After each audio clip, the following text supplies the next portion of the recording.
Why does God sometimes speak as I and other times as we?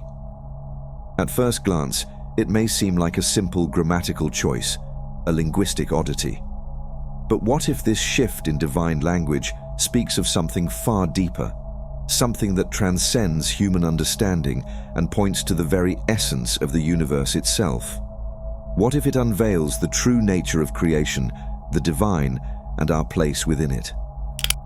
To unravel this mystery, we must begin by challenging our conventional image of God. For many, God is still envisioned as a singular, personified entity, a powerful, omnipotent being watching from a distance above all of creation. This view aligns with ancient depictions of gods like Zeus, an entity out there above and removed from the universe he governs. But this vision creates a paradox when we encounter the divine language of we. If God is but one being, how can he speak in the plural? Who then is the we he refers to? This is where we must shift our understanding.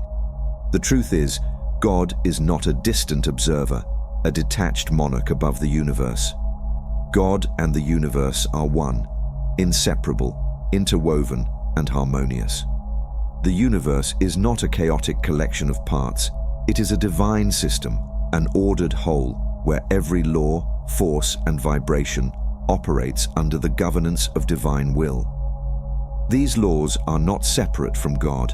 They are expressions of his very essence.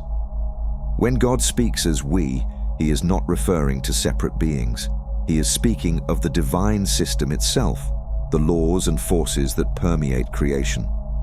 This we is the interconnected, unified system of the universe, a system where every part, every force, every law is an extension of the divine. This is not just a metaphor. This is the very truth of existence. Consider the profound words from the Quran, where God speaks about his creation and laws. And we have certainly created man, and we know what his soul whispers to him, and we are closer to him than his jugular vein.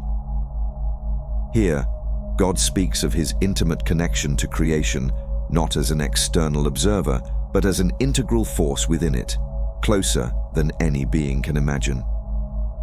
Take a moment and reflect on this. The process of creation itself, from the very beginning, unfolds according to divine laws. From the moment a sperm meets an egg, a new life begins, a process governed by intelligence and law. Every beat of your heart, every thought you think, every impulse sent through your nervous system, all of it is part of a unified system, orchestrated by one intelligence, one divine mind. This intelligence is God, and it is present in every part of you, in every function, in every law of the universe. God is not separate from his creation. He is its very essence. Similarly, the Bible offers a profound parallel. The earth is the Lord's, and the fullness thereof, the world and they that dwell therein. In this verse, we see the universe as God's domain, and all that it contains as part of his divine system. The earth, the laws, the forces, they are all expressions of God's will, intricately designed to function in perfect harmony. In both the Quran and the Bible, we are not merely told of a distant singular God. We are invited to recognize that the divine is embedded within the very structure of existence itself. The laws that govern everything are not separate from God. They are God in action, in form, in movement. The we refers to the divine system, the living force that sustains creation. To understand this more deeply, let us turn to the philosophy of Baruch Spinoza, the 17th century thinker who redefined the nature of God. For Spinoza, God is not a personal, anthropomorphic entity, but the very essence of nature itself. In his seminal work, Ethics, Spinoza wrote that Deus sive natura, God or nature, are one and the same. The divine is not external, but immanent in everything. Every atom, every force, every law of nature is an expression of God. In this view, the universe itself is a divine system, and all its parts work together in perfect unity. This aligns beautifully with the divine we. When God speaks as we, he is not referring to multiple beings. He is speaking of the unified laws, the divine system, the interconnected forces that sustain all of creation. The universe is not just a collection of isolated parts.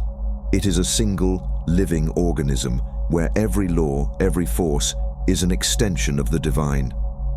This is the truth that God seeks to reveal when he speaks as we.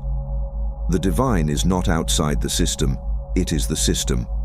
The laws that govern existence are not separate from God. They are God expressing his will through every vibration, every law, every atom. In the Quran, when God speaks in the plural form, it is often a reference to the unity of divine forces at work in the universe.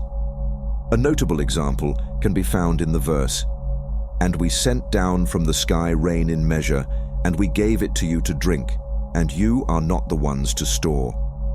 In this verse, God speaks as we when referring to the act of sending rain. But why this plural form? Does it imply a multiplicity of deities or forces? Far from it. This we is the divine will manifested in the laws of nature. It's the collective functioning of divine forces at work.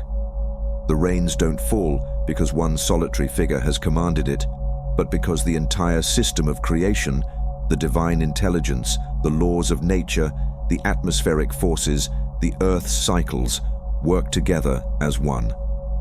The rain is not a random event.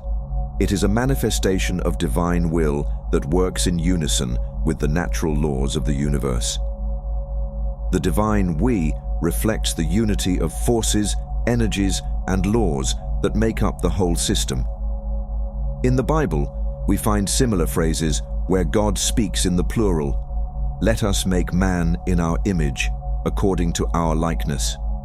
Here again, the plural us reflects a cooperative, unified action of divine will. The act of creation is not a solitary action. It is the entire system of divine intelligence in motion, expressing itself through the laws of nature, energy, and matter. Just as the rain is not a singular force, creation itself is not the work of a solitary entity, but the result of divine intelligence interacting through the whole system. By using the plural form, God reveals that everything is interconnected. There are unseen laws and forces at play that shape the world we live in. The we speaks to the harmonious unity of divine purpose, manifested through the very system of creation itself. Every force, every law, every action is a part of this unified expression. Just as the rain depends on the coordination of different systems, air pressure, clouds, and wind, creation itself depends on the cooperation of divine laws. The divine speaks not merely as an individual entity detached from creation, but as the unified presence that flows through the very fabric of existence. The I reflects the infinite essence of God, the divine source that permeates all things, while the we speaks to the intricate interconnectedness of the laws of the universe, the very forces that govern and sustain all of creation. When God says we, it is not a reference to multiple beings, but to the unified system of divine laws and forces that work in perfect harmony, expressing God's will through the cosmos. This isn't a mere metaphysical abstraction. It is the very structure of reality itself. From the most profound laws of physics to the subtle vibrations of existence, all of creation is a symphony played by the hand of the divine. We are not separate from this divine system. We are embedded in it. Our bodies, our hearts, our minds, our very souls are an integral part of this unified field. As we witness the interplay of cause and effect, the attraction of forces, and the vibrations that carry life through every atom, we are seeing the mind of God in action. The universe is not a chaotic accident, but a living, breathing organism sustained by the divine will, one that speaks to us through every law, every particle, every vibration. When we recognize this, we move beyond a fragmented understanding of the divine as something distant and aloof. Instead, we begin to see that the divine is within us, surrounding us, and guiding us through every law of nature. We are not just passive observers of creation, we are part of this cosmic system, woven into its very heart. Every law, every vibration, every force in the universe is a divine expression, an invitation to connect to the infinite intelligence that governs all. In the teachings of the Kabbalah, the All is recognized as the divine mind that contains all aspects of existence within itself. The We is the manifestation of the divine will in its infinite wisdom, and the I is the essence of that wisdom flowing through the whole of creation. Whether it's in the quantum realm, the laws of physics, or the everyday processes of our lives, we see that we are living within a divine order, one that is unified, intelligent, and alive. Ultimately, the divine We and I reveal the unity of creation and the inseparable nature of God and the universe. We are not distant from God, nor are we separate from the laws that govern the cosmos. We are woven into the very fabric of existence, part of the divine system that sustains and nourishes all. As we attune ourselves to this truth, we begin to understand that we are not just creations of God, but expressions of the divine will, in every action, in every thought, in every breath. Through this understanding, we gain not just knowledge, but a deep spiritual connection to the divine system, an alignment with the higher intelligence that governs all. The We is not just a linguistic choice. It is the heart of creation itself, speaking to us through the universal laws and calling us to recognize our place within this divine order. When we do, we become part of the eternal symphony, the divine expression of life in its most sacred and unified form.